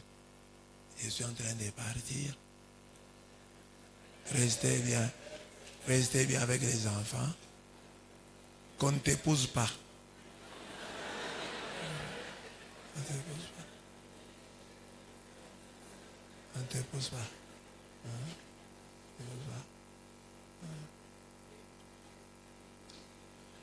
Mon père à moi, il est mort en 2010. Mais avant 2010, quand j'étais petit là, plusieurs fois il m'a dit au revoir. J'étais même en 6e. Mais il est venu mourir en 2010. Il y a un papa, on nous a raconté ici, qui avait le sida. Maintenant il voit sa femme. Jalousie. Je vais mourir. C'est une femme comme ça. Il soulève un problème. Tu dois me porter. Amen. Et là, nous avons un témoignage de Wivine Sebiera. Je vous en ai parlé. De Ngandulumpungu. Nous, quand nous étions jeunes, on nous expliquait ces deux vies-là. Wivine Sebiera. Une jeune fille qui est tombée malade. Hein? Elle était Lenya Mwinda. Et là, dans sa maladie, édifier les gens. C'est elle qui s'inquiétait pour les autres. C'est elle, les gens qui la consolaient. Ceux qui venaient pour la consoler, c'est elle qui les consolait. Ngandulumpungu, la même chose. Elle avait le cancer. Mais il a été bon. Dans sa maladie, il a marqué les gens. Mon soeur Kabanga nous a rapporté l'histoire d'un prêtre blanc qui est venu travailler à Lumbashi. Alors le prêtre blanc là, il a connu un accident et on lui a amputé une jambe. Il était révolté contre Dieu. Alors mon soeur Kabanga est allé le voir. Alors mon soeur Kabanga essaye de le moraliser un peu. Mon père, ce sont des choses qui arrivent. Il dit, mon soeur, vous dites ça parce que vous avez vos deux jambes. Vous dites ça parce que vous avez vos deux jambes. Mais quand on voit des handicapés qui n'ont que ça, leur vie s'arrête ici. Vous avez déjà vu, hein? Mais courageux, il a créé ceci, il a fait cela. Avec seulement ça, le tronc. Il n'a que le tronc. Mais il a fait des choses. Il conduit. Il fait, avec le tronc, il dit, hein? Mais toi qui as tout là, tu te plains. Je manque l'ongle ici. Dieu m'a abandonné. Le geôlier tremblera devant ses ex-détenus et reconnaîtra la seigneurie de ses ex-détenus. Le geôlier est un valet qui détenait les clés de la prison. Paul et Silas étaient des seigneurs injustement arrêtés. Quand Dieu va retourner la situation en leur faveur, les geôliers leur lavera les pieds et les plaies. Ne crains pas le geôlier, ne tremble point devant eux, sinon je te ferai trembler. Ne tremble pas devant quelqu'un parce qu'il a le... Respecte-le, oui, mais ne tremble pas. Ne tremble pas. Quand tu as Jésus-Christ, ne tremble pas. Dieu est capable de changer l'histoire. Il est capable de changer l'histoire. Accroche-toi à Jésus-Christ. Les gens qui te faisaient souffrir, qui paraissaient comme étant des chefs, deviendront tes valets. C'est eux qui t'appelleront Seigneur. C'est eux qui laveront tes pieds et tes plaies. C'est eux. Le geôlier écoutera la parole. Il cherche la lumière. La parole du baptême. Notre adversaire d'hier doit devenir notre partenaire. Un chrétien, la victoire d'un chrétien, ce n'est pas que ton ennemi reste un éternel ennemi. La vraie victoire du chrétien, c'est quand ton ennemi devient ton partenaire, devient ton ami. Ton adversaire devient ton partenaire. Quelqu'un vient te confesser, maman, je t'avais fait beaucoup de mal. I am a witch. Pardonne-moi, je suis une sorcière. Là, tu as réussi. Mais un chrétien qui dit, toi et moi, au port. Ça, tu n'as pas gagné. Oh, toi et moi, nous verrons, ce n'est pas un enfer. Non. Un chrétien, tu dois gagner. Quelqu'un doit venir et dire, j'ai mal agi, j'ai mal fait, j'avais commis une erreur. Je ne dors plus, je ne dors pas. Dieu m'a dérangé pour ton cas. Tu m'as dit, tu as touché celui-là. C'est mon enfant. Tu vas voir. Quand l'Éternel approuve les voies d'un homme, il dispose favorablement à son égard, même ses ennemis. Quand Dieu est content de toi, il va faire que même tes ennemis te seront favorables. Un ennemi va t'aider. Un ennemi va te révéler quelque chose. On veut t'empoisonner. C'est un ennemi. Comment ça? Dieu, quand il approuve tes voies, il te fait gagner la faveur de tes ennemis. Donc il n'y a pas d'ennemi éternel pour le chrétien qui connaît Proverbe 16, 7. Que Dieu peut disposer favorablement à mon égard, même mes ennemis. Je laisse la porte ouverte. Mes ennemis d'hier, Dieu peut les changer. Non, toi et moi, c'est fini. Non, un chrétien ne dit pas ça. Qui connaît la Bible, qui connaît Proverbe 16, 7. Il dit, quand Dieu approuve mes voies, il disposera favorablement à mon égard, même mes ennemis. C'est vrai, je vous prêche ça. Ne comprenez pas mal le combat spirituel. J'ai déjà dit ça ici plusieurs fois. Tu es une jeune fille. Tu es maigre comme tu es maigre là. Tu vas dans la belle famille. Pour la première fois, on fait une remarque. On dit, celle-ci va mettre au monde. Toi, tu prends ça. Ça devient un combat spirituel. Quand j'étais venu ici, la belle-mère a dit que moi, je ne pourrais pas mettre au monde. Et tu as la grossesse et tu mets au monde. Elle ne va pas voir mon enfant. Au nom de Jésus. Dieu t'a donné de gagner le combat. Tu dois être bien avec elle. Tu as gagné pour toi. Tu es fâché pourquoi? Quelqu'un t'a fait chasser du travail. Tu es parti, tu as trouvé un bon travail. Mais tu restes toujours fâché contre lui. Toi, tu es très bien avec lui. Papa, tu m'as aidé. Au contraire, c'est toi qui m'as aidé. Tu m'as compliqué si j'ai trouvé un bon travail là-bas. Merci beaucoup. Mais toi, tu restes fâché. Toi, tu sais que tu m'as fait renvoyer du travail. Où tu avais quel salaire? 300 $. Et là, tu as combien? 3000. Tu ne peux pas te réjouir. Non, tu avais fait ça dans un mauvais sens. Je ne peux pas oublier ça. Même un homme que tu avais eu, une fille t'a pris ton homme là. Et cet homme là est parti là-bas. Il est même mort.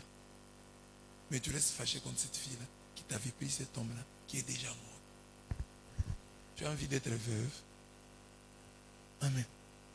Tu entres dans une entreprise pour la première fois, tu arrives là-bas, on dit non, c'est le frère, c'est la sœur de tel. On t'accueille mal dans l'entreprise. C'est normal. On t'éblouit un peu. C'est normal. Toi, depuis qu'on t'a ébloui, tu as pris ça comme base spirituelle. Quand je suis venu dans cette entreprise, vous m'avez mal reçu. Le feu de Dieu. Il n'y a pas de feu, maman. C'est tout à fait normal. Tu viens d'arriver, on peut te compliquer la vie. Mais si tu vis bien, les gens vont changer de langage. On dit non, maman, quand tu étais venue ici, on avait cru que tu étais ci ou cela, mais maintenant, on a découvert que tu es une bonne personne. Là, tu as gagné le combat. Mais toi, tous les problèmes que tu peux résoudre, tu spiritualises ça. Un problème, tu peux parler à quelqu'un. Mon cher, pardonne-moi, j'avais mal parlé. Mon cher, non, là, c'était pas comme ça. Tu expliques et ça s'était mis. Toi, tu penses combat. Combat spirituel. C'est comme moi, je comprends. L'histoire là de la photo. Moi, je comprends. Je suis avec Blaise. C'est normal. Quand on raconte des histoires, les gens aiment faire le buzz avec moi. Quand on regarde dans le fond, c'est une gloire. Hein, c'est une gloire parce que si toi on te demande une photo avec une famille, là, on va me publier ça. On va publier ça. Tu es qui? On va le faire avec moi parce que je suis avec Blaise. Hein, c'est normal qu'on fasse ça. C'est normal qu'on fasse ça. Mais il y a personne qui dit non, on va faire des enquêtes. Parce que si c'était sérieux, quelqu'un avait dit on va faire des enquêtes. On sait que ce sont des gens qui disent seulement ça pour énerver certains catholiques ou pour amuser la galerie. Ou pour... Non, c'est rien. Il y a des gens qui font ah, non, c'est fort. Et ils commencent à se battre avec les gens. Laissez-les. Vous savez que c'est faux. C'est fini. Oh non, on a dit ça de la faiblesse. Il y a des gens même qui allaient évangéliser pour le 9 nuits. Venez au 9 nuits. Ah, mais on vient de nous dire que votre abbé là, il a une famille. C'est pour ça que tu refuses de venir. Donc si j'ai une famille, tu ne peux pas venir prier ici. La famille est mauvaise. Amen. Bon, ça peut être un problème, mais c'est vraiment, ça veut t'empêcher de prier. Quand tu pries là, David, il a pris la femme d'autrui. Tu lis ses psaumes.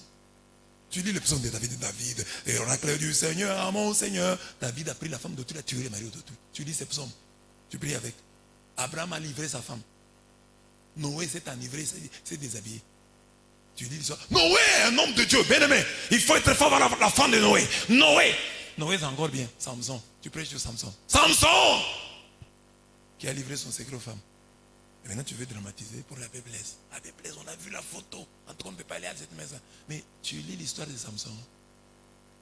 Isaïe s'est promené 3 ans nu. Il prêchait 3 ans nu. Bien aimé dans le Seigneur. Et il venait à l'église Isaïe. Il dit, maintenant, nous allons adorer le Seigneur. Vous êtes derrière là. Isaïe s'est mis à genoux ici pour adorer le Seigneur. Pendant la saison sèche, s'il vous plaît. Mais tu lis Isaïe.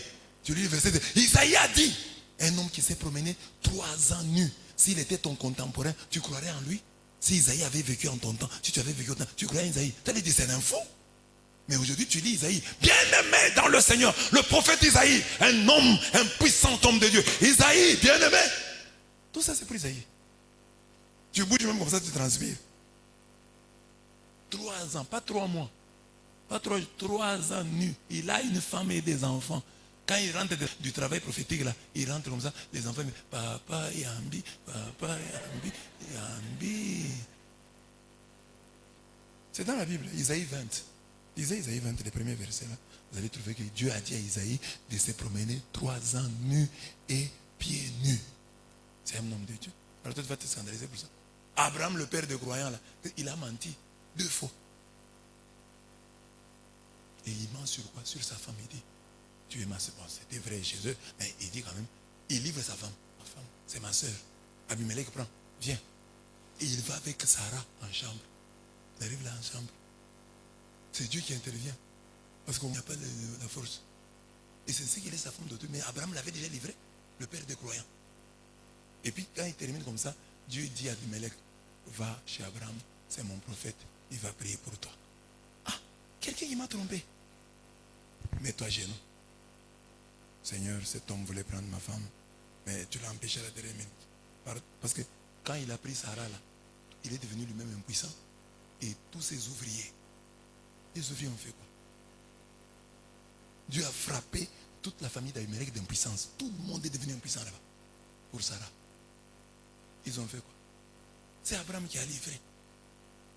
Et Dieu frappe. Et puis, il devient puissant. Pour guérir de l'impuissance, il faut qu'Abraham prie pour eux. Mais te voyez, éternel Dieu de gloire. Bon. Tu les as rendus tu les as rendus impuissants maintenant. Ça, c'est là la Bible. Ça, tu ne vois pas dans la Bible. Seulement, ils disent, ah, me plaise. Une fausse histoire. Mais c'est une leçon pour vous. Parce que même vous, les chrétiens catholiques, vous aussi, vous racontez beaucoup d'histoires. Alors, si quelqu'un de loin raconte, ça va faire quoi? Il ne faut pas vous fâcher. C'est ça votre vie. Parce que quelqu'un a vu la photo. C'est la photo qu'on a prise ici. Tout le monde était là. Mais il a fait des commentaires. Ça, c'est partout. Les gens m'envoient ça. Blaise. Est-ce vrai? Je veux dire quoi? Une autre fois, j'ai pris la photo avec Blaise. Blaise me ressemble. Blaise de Martin. Martin a donné mon nom à son fils. Les gens ont dit, ah, cet enfant ressemble à l'abbé. J'ai pris Blaise de Tchouboui à Kinshasa. On a dit encore, il me ressemble. Donc finalement, tout le monde me ressemble. Alors, je suis Dieu. Tout le monde a été créé à mon image et à ma ressemblance. Mais c'est quoi? Qui veut noyer son chien? Parce que quelqu'un qui est loin, il peut penser, peut-être c'est vrai, hein, mais c'est vous les chrétiens qui êtes ici. Vous dites, ah vraiment ça c'est parce que vous êtes là. Mais il y a des choses aussi où vous vous dites, non, peut-être c'est vrai. Peut-être c'est vrai. Mais c'est ça ne va pas faire un problème. Moi, je n'en ai pas fait un problème. Je regarde seulement les gens là, je me moque d'eux. J'ai en fait pitié d'eux. Parce que je vois parfois des jeunes gens qui n'ont rien. Quand je vois quelqu'un qui publie là, je viens un peu regarder sa photo, les statuts. Je regarde seulement, je regarde seulement la veste qu'il a portée là. Je regarde seulement. Un fidèle défunt. Les fidèles défunts pour lesquels nous prions. Hein, et que par la miséricorde de Dieu, les fidèles reposent en paix. Amen.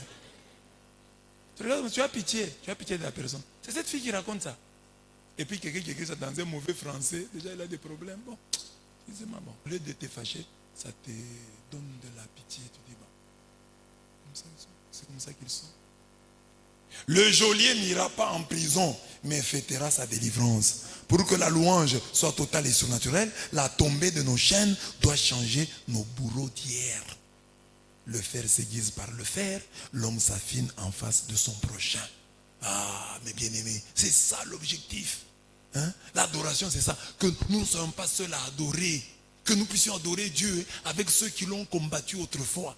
Que nous puissions adorer notre Dieu avec ceux qui l'ont combattu. Quelqu'un qui passe, mes chers frères, moi je vous combattais. Mais maintenant regardez comment j'aime vos choses ici. En tout cas, Dieu est fort. Vous avez un Dieu puissant. Ça, c'est la victoire d'un chrétien. J'ai vu ce matin-là, Hélène ici, ils ont un locataire là, il est branamiste. Alors, nous étions dehors là, il lui dit, vous allez venir ce soir, cette nuit à la prière. Il dit, moi je ne peux pas venir la nuit prier dans l'enfer. Alors j'ai vu seulement Hélène qui a ri, elle est passée. C'est comme ça qu'il faut être. Riez. Il ne faut pas des histoires au sérieux. Oh, l'enfer, l'enfer. Ça, vous êtes comme eux. Vous voyez tout simplement les sourires. Riez. C'est comme vous êtes Real Madrid. Bon, maintenant Real Madrid contre Sambelin. Sambelin te dit, nous allons nous battre. Est-ce que Real Madrid va discuter avec Sambelin? Sambelin fait des entraînements. Il n'y a même pas de débat. On va faire un débat. Alors, vous êtes catholique, vous vous fâchez pour rien. Quelqu'un vous complique. Riez. Riez. Amen. Est-ce que vous avez compris? Que les geôliers se convertissent. Que nos geôliers se convertissent. Quand vous priez ici là contre vos ennemis, votre véritable victoire, c'est leur conversion. Hein? Que le sorcier là, qui est à la base de ta souffrance, après qu'il ne meure pas comme ça, qu'il se confesse, qu'il reconnaisse. Hein? C'est ça la vraie victoire. C'est comme quand j'étais en Espagne. Nous étions en Espagne, alors on avait à la paroisse un monsieur, un Italien, qui était avec nous à la paroisse là. Le monsieur là, un blanc. On l'avait pris à la paroisse, il y a aussi des blancs qui souffrent. On l'a pris à la paroisse pour l'aider. Qu'est-ce que le monsieur fait? Le monsieur commence à voler l'argent des prêtres. Il vole l'argent du curé qui nous avait reçu, il vole l'argent de mon curé. Alors, maintenant, là, à la maison, là, on va croire que qui a volé? Moi, je suis l'unique noir. Tout le monde va dire que c'est le noir qui a volé, non? C'était ça son truc. Mais heureusement, il vole le jour où moi, je suis en Belgique. Moi, je suis allé en vacances en Belgique, il reste volé. Alors, les gens disent, non, non, cet argent a été volé tous les jours. Blaise n'était pas là. Les gens ont l'exemple. Mais ce n'est pas Blaise. Alors après, un jour, il voit qu'il a trop volé. Et il dit, il va maintenant voler le Saint-Sacrement. Hein? Il vole l'hostie qui était dans le tabernacle. Il vole. Pas il mange, il cache. Parce qu'il voulait maintenant que l'évêque, parce que maintenant c'était devenu là, les prêtres en ont parlé à l'évêque que non, on vole l'histoire à la maison. Alors lui maintenant il allait voler le corps du Christ pour qu'on dise que les prêtres sont négligents. Et après, bon, les blancs, quand ils sont volés, ils sont toujours blancs. Lui-même est venu seulement avouer. C'est moi qui avais volé. Il a remis le corps du Christ. Il avait mis ça dans son sac. Il mis le corps du Christ. Et puis, il m'avoue à moi qu'il était entré chez moi pour voler. Mais moi, je n'avais rien. Il a cherché chez moi, il n'a pas trouvé. L'homme noir, toi tu voles l'argent de l'homme noir. Il n'a pas pu voler. Moi, dès qu'on me payait, je prenais l'argent, j'envoie au Congo. On met à la banque au Congo. Moi, je suis parmi les gens qui aiment le Congo. Moi, je n'ai jamais gardé mon argent là dans les banques européennes. On me payait comme ça. Je prends Western Union, j'envoie. Kabouya. Mais ça, mets-moi ça en banque. On met dans mon compte. On me paye là. Alors lui est allé chercher dans mes histoires pour me voler. Un noir. Alors quand il m'a dit ça, j'ai éclaté de rire. J'ai dit voilà, le noir, on ne braque pas avec le noir. Le noir volait l'argent du noir. Non, on ne peut pas voler. Vous nous avez déjà volé le diamant, le cuivre, et puis vous volez l'argent du pauvre noir. Pas question. Mais c'était bien qu'il a confessé. Donc je suis venu, j'ai volé, je suis entré même dans ta chambre, j'ai cherché mais je n'ai pas eu. Et puis il m'a donné beaucoup de livres. Vous voyez, j'ai des dictionnaires là, des orthographes espagnoles. C'est lui qui m'avait donné. Amen. Est-ce que vous avez compris? Quand l'adoration pénètre la louange, voilà ce qui va arriver. À la fin, le geôlier va se convertir. Tu es venu à ces prières, ce sont des prières de combat, mais dans ta tête que même les geôliers seront convertis. Même ceux qui sont contre nous là, notre véritable victoire, c'est qu'ils changent. Amen. Que Dieu vous bénisse.